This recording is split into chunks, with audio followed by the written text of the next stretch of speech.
I quit my job, moved in with my in-laws, and began taking care of my handicapped father-in-law and doing all the housework. However, one day my husband left divorce papers in our home and disappeared. I continued living with my in-laws to take care of my father-in-law, but my mother-in-law just harassed me about it. My son threw you away, so we aren't even family anymore. How long do you plan on staying here? What? Seeing me flustered, my sister-in-law Flora began to laugh. Flora waved me away with her hands. Get out of here already, you leech! I had reached my limit. I couldn't take these people any longer. Fine, I'll leave. Less than a week later, my mother and sister-in-law visited me in a panic. My name is Hazel.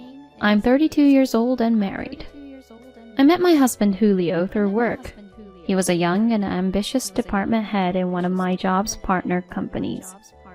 There's a reason he could become department head even though he was only in his early 30s. That's because he worked for the real estate company his father ran. When Julio and I got engaged, he announced, "If we're going to get married, let's move in with my family." I thought we'd be living on our own, so I was surprised by this announcement. But Julio wouldn't back down from that idea. My family already decided. If we can't move in with them, they probably won't let us get married. At the time, I was 29 years old. I was starting to feel that I'm at an age I need to get married, so I agreed to his condition.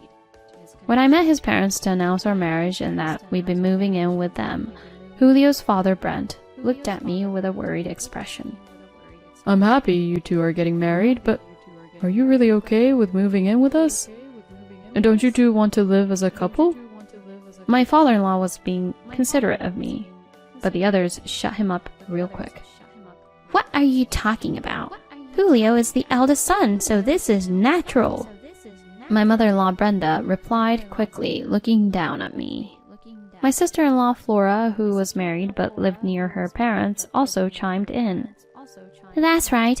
In fact, she should be grateful that we're letting her do so.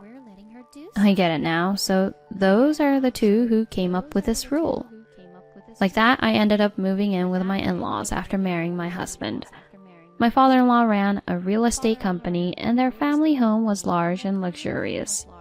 Julio and I were given a room on the second floor of the house, and our married life began. Around that time, I was called over by my mother and sister-in-law. Hazel, today I will teach you some things every wife should know. Brenda reiterated this as my sister-in-law stood nearby with a stern look on her face. Some things every wife should know? A wife is supposed to work hard for her husband's sake. Please, don't forget that. Also, everything I say is absolute. You better listen to what I say. I nodded along to what my mother-in-law was saying, all the while getting a bad feeling in my stomach. On that note, from today on, you'll be doing all of the housework. I was shocked. Julio had told me his family has a housekeeper who takes care of everything around the house. So, I thought I could continue working like before, and I even told my bosses I would stay in the company even after getting married. I heard you have a housekeeper, I asked in a small voice, making Flora snicker. We got rid of her. We have you now, so there's no need for her. But I plan to continue working. My mother-in-law was a housewife, but I knew that I couldn't use that as an argument. What I said instantly put the two of them in a bad mood. That's so selfish of you. That's just an excuse to not to do housework, right? Yeah, it's been decided that you have to do the housework. Whether you continue to work or not, you better do all the chores. If you can't, just quit your job. I bit my lip hard. It's a job I've gone through a lot of training to do, and I want to keep at it for a long time. Quitting was the last thing on my mind. Okay, but please let me continue working. I will do my best around the house. Like that, I was put in charge of all the chores even though I worked full-time. Flora was married and not at our home most of the time, but I still had to take care of 4 people. Doing 4 people's worth of chores perfectly is incredibly hard. On top of working full-time, I had to make breakfast, lunch, and dinner, and do a ton of laundry, and clean their huge home.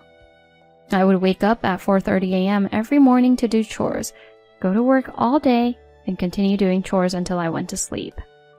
My days passed like that. If I let myself go even a little, my mother-in-law immediately complained, and Flora, who visited regularly, would also harass me. My father-in-law was at work most of the time, so he didn't seem to notice I was doing all the chores. But whenever I brought meals out to the table, he would always be sure to say, "Thank you, Hazel." I was able to hold myself back and continue working hard thanks to this kindness. Of course, at some point, I became exhausted and tried discussing this with Julio. "Hey, Julio, it's really hard on me doing all the housework by myself. Can't you help a bit?" Julio looked at me as if he couldn't believe what I was saying. Huh? Why would I? You're the wife, so that's only natural. If you can't manage it, just quit your job. I was desperate. To think even Julio would say something like this, I began to think I had no one on my side. The first 2 years of our marriage passed like that. Then one day we suddenly got news that my father-in-law had collapsed at work. According to the doctor's diagnosis, my father-in-law had a stroke. Although he survived, the doctor said that he would definitely have after effects. Ultimately, he stepped down as a chairman of the board of his company, and Julio was suddenly named president. During that hectic period, we had a family meeting without my father-in-law. My dad is partially paralyzed and has a speech impediment, so he's going to need someone to take care of him. When Julio said that, his mother and sister took deep breaths. But shortly after, they looked at each other and nodded. "Hazel should do it." Hearing them say that so simply, I was shocked. No way, I work full-time and have no idea how to care for someone. "Shut up!" Flora glared at me. "Housework, childcare, and taking care of relatives, that's obviously all the wife's job. You don't even have kids, so the least you can do is this." Her mother continued, "What Flora said is correct. You better take perfect care of my husband. So quit your job." No way. I looked at Julio for help, but he avoided my gaze and said, I leave it to you, Hazel. I want to focus on my job, so don't bother me. At that point, there was nothing I could say. The next day, I submitted my resignation at work. My bosses were upset, but there was nothing I could do. My father-in-law was shocked to find out I was quitting my job to take care of him. He apologized by typing a message out on a tablet. "It's okay, don't worry." I tried my best to smile. From then on, I began taking care of Julio's father on top of doing all the housework. He could take care of himself more than I expected, so it wasn't that much work. He couldn't communicate using his voice, but he'd write out what he wanted to say using a tablet, so that wasn't a big problem.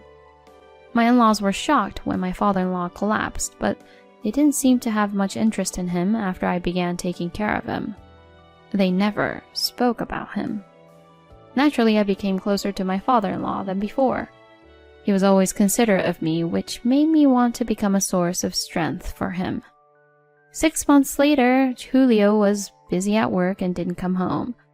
Since becoming CEO, he had become incredibly busy, so I didn't think much of it. When I woke up the next morning, I found something unbelievable on the dining table. It was a set of signed divorce papers and a letter from Julio. This was the letter. I found someone I really want to be with, so I'm eloping. Don't look for me. I felt like the sky was falling around me. Seeing how I had frozen in place, my father-in-law worriedly looked at me. When I showed the papers to him, he was also stunned. I later spoke to some people Julio was close with at work, and I found out that since Julio became CEO, he started a relationship with a young woman who worked at a bar near the office. She quit working at the bar the same day Julio disappeared, so the person Julio eloped with was definitely her. On top of that, when he eloped, Julio stole tens of thousands of dollars from the company. No one could get in touch with him. He had completely vanished. My father-in-law started working again, and I did my best to help as I dealt with the shock of what was going on. Julio had left behind divorce papers and eloped. When she found out, my mother-in-law said, "This is all your fault. Julio did this because you wouldn't break up with him." I was at a loss for words when my sister-in-law chimed in. "Well, it's only natural he'd want to be with a cute young woman instead of a decrepit old lady like Hazel. Not that I don't know how Julio feels." Did they really have to blame me for this too? When they left me alone, I began crying silently. My father-in-law appeared and patted my shoulder as I cried. Hazel, I have something to talk to you about. He wrote on the tablet and looked at me seriously. Afterwards, he revealed it. 1 month later, I was still living with my in-laws. I decided to stay because I couldn't leave Brenda and Flora to take care of my father-in-law, and my father-in-law also wanted me to stay, but the two of them didn't seem very happy about it. One day, they stopped me as I was in the middle of doing chores. "Hey, Hazel, how long do you plan on staying here?" "Huh?" "Well, Julio still isn't back, and someone needs to take care of his father." Flora sneered. "Take care of? We can do that much. And Julio won't come back. He feels nothing for you anymore." My mother-in-law continued to glare at me. "My son threw you away, so we aren't even family anymore. How long do you plan on staying here?" "What?" Seeing me flustered, my sister-in-law Flora began to laugh. Flora waved me away with her hands. "Get out of here already, you leech! If you're after Dad's money, you won't get any of it." I had reached my limit. I couldn't take these people any longer. I then noticed my father-in-law, who had appeared in the hallway without me realizing. My sister-in-law and mother-in-law didn't seem to have noticed. He nodded to me lightly and I announced, "Fine, I'll leave." The two of them grinned. "You were thrown away by your husband and don't have a job. How do you plan on surviving?" "How miserable. Go live alone in a rundown apartment." I ignored them, packed my bags, and left the house. I thanked my father-in-law before I left. 1 week later, I got a call from my ex-mother-in-law. "Hey, Hazel, where are you?" "I'm in my new apartment." She annoyingly pressed me to tell her the address, and eventually I did. A few hours later, my ex-in-laws, including father-in-law in a wheelchair, appeared at my home. "What's this? Why are you living in this fancy building?" That's right, I was living in a single-person flat in a newly built luxury apartment building. Brenda and Flora were astonished to learn that. I spoke to them coldly. "So why are you here? You even brought Brent." "He told me he's going to divorce me. He told me he's selling the house, so I should leave." Brenda said this with a pale face, and Flora continued. "Dad told us to go to you for the details, so we came here. What in the world is going on?" I let out a sigh as I looked at their pale faces. "I see. So it was time." My father-in-law looked at me and nodded. Seeing that, I turned to Brenda and Flora. "Brenda, Flora, you took advantage of the fact Brent is an invalid and took money from his bank account without permission, right?" The two turned even more blue-faced than before. "How do you... Dad wasn't supposed to know." "You never took care of him or even cared enough to check up on him. You seemed to think he's no longer mentally present, but he's just as sharp as he used to be. He just can't speak. So he even has clear proof of what you've done. And proof of something else as well." Julio's mother said, "Of something else?" My father-in-law pulled out his tablet and began playing a recording of his wife's voice. His life is over, huh? Come on.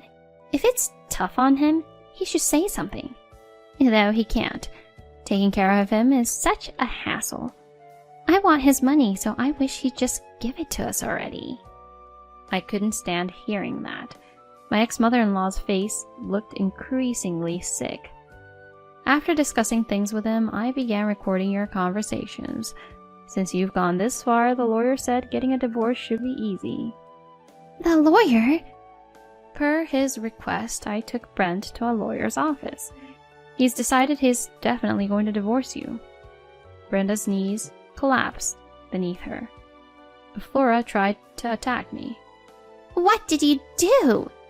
We put you in charge of Dad. I calmly replied, Flora, you're just as guilty. I found out how you used the $30,000 you took from your father's account. Brent thought it was strange that his daughter would take money from him since her husband was wealthy, so we hired a private investigator to look into things. We discovered that she was having an affair with a married man, and that her lover's wife had found out. The money was spent on paying compensation to Flora's lover's wife. Hearing that, Flora began to shake. You really? Yeah, we told your husband too. I'm sure he's looking at all the evidence just about now. Brenda and Flora completely broke down. My father-in-law took out the tablet again, where the following was written. After finding out what you did to Hazel, I stopped loving you. I'm cutting off ties with you. I'm selling the house, so get out. Selling the house? I explained everything. He decided to use the money he gets from the house in addition to his savings to move into a high-class care home. He asked for my help and I did all the paperwork already. You should leave the house soon. And by the way, he gave me this apartment as an apology and even introduced me to my current job. So I have no issues now. I wonder who of us here is going to be living a lonely life in a rundown apartment. When I finished, my ex-mother and sister-in-law became distraught and started ranting, but we chased them away mercilessly. Afterwards, Julio's parents officially got divorced. Flora also got divorced around the same time, so the two began living together in a shabby apartment. Those two have never worked a day in their lives, so I don't know how they'll survive. Julio returned after. Julio's partner left him once he had no money, and he wanted us to make things work again. Of course, I chased him away. We reported him to the police for stealing money from the company, so he's in prison now. It's karma. I hope he reflects on himself while he's in prison. On the other hand, I'm living a good life in my luxury apartment, and I'm working hard at the job that Julio's father introduced me to. My father-in-law made friends at his care home and seems to be having fun. Thankful to my father-in-law, I plan on living a happy and bright life from now on.